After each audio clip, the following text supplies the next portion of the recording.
Hello, my name is Mackenzie, and welcome to my Social Uses of New Media course summary video. This semester, we looked at many different up-to-date research articles and analysis of societal problems such as social media use, cyberstalking and the creep shot, multitasking, stress, addiction, gender norms, and much more.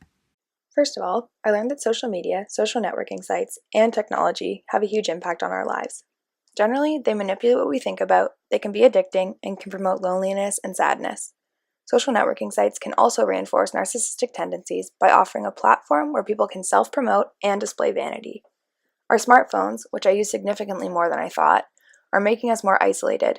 We're dating less, driving less, and overall delaying growing up. Because of new media, such as the smartphone, there's way less privacy in people's lives. Our homes used to be a private place, but now we are bringing social media and technology into it. Now we value and idolize celebrities, and the more we emulate their values of society, the more society accepts us. This means that the media is socializing people to embody dominant values. We also talked a lot about systems in today's society. Everything is connected. Our world is a system of systems. We cannot hope to change the education system, for example, without changing the economic and political system too. The values we see in one system get replicated, carried over, and reproduced in other systems. So, to truly create change, we must change the entire system of systems. The social network systems we use today constrain behavior while also enabling behavior. By understanding this idea of interconnectivity, we can better understand our world. The internet replicates social norms, roles, and expectations. For example, women are more likely to receive unsolicited dick pics than men, and are more likely to be cyberstalked and targeted online. This occurs because anonymity allows for something called the asshole effect. People are able to be aggressive online because there are no consequences. With this comes a decrease in empathy and a decreased ability of self-control. As we saw in some of our student presentations, women who reveal their genders online tend to get harassed more because they are less accepted in certain online communities, and there are no consequences for the harassers.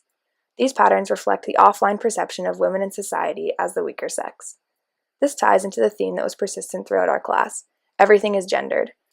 Online self-presentation is much different for men compared to women. The network systems are mirroring the structure of our psychology and our society. Our online selves tend to be selective and carefully managed. Women tend to share more personal things while men seek relationships. Women are socialized to perform their gender while men are trying to find their place in the social hierarchy.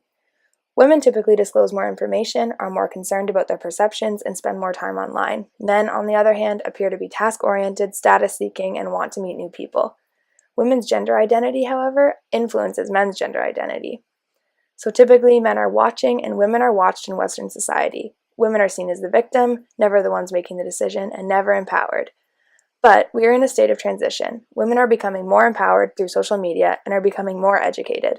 Sexting is now normative in a relationship, which can be manipulative but also empowering for women. I think if we keep looking at articles that display women as weaker, always the victim, and the only ones experiencing the negative effects of new media, people will continue to think that it is an acceptable part of life. I think these articles missed very important groups of people like marginalized populations and men who are also experiencing the unfortunate consequences that come with our network society. The gendered norms of the online world and the replication of typical patterns is something we must be aware of and should attempt to change. Other people can also be targets of these same issues. Finally, technology and networks are not necessarily creating change, but they spread human desire for change faster and easier. Change comes from the edge of society, those marginal groups gaining a voice, and this high-speed sharing is changing the structure of our minds, it's threatening political frameworks, and fracturing the typical concepts of control. These articles look at modern topics and issues that I myself am experiencing today. Though all research articles have their flaws, whether it be poor sample size, bias towards a gender, weak definitions, I still think that these topics are pertinent to learn. I do think it's important to use less articles focusing on women's experiences, however, and I think minority groups should also be looked at. Also, a lecture on environmental degradation and its representation in the media would probably be important because it is an obstacle that we are facing now as a society.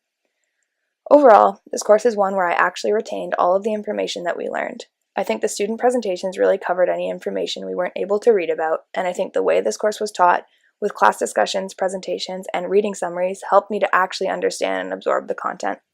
So, to conclude this course summary, the structures of new media enable self-expression, freedom, and creativity, but can also act as a dangerous place for women and minorities, can be potentially addicting, and are changing how we function as a society. And all of that's okay, just as long as we're aware of it.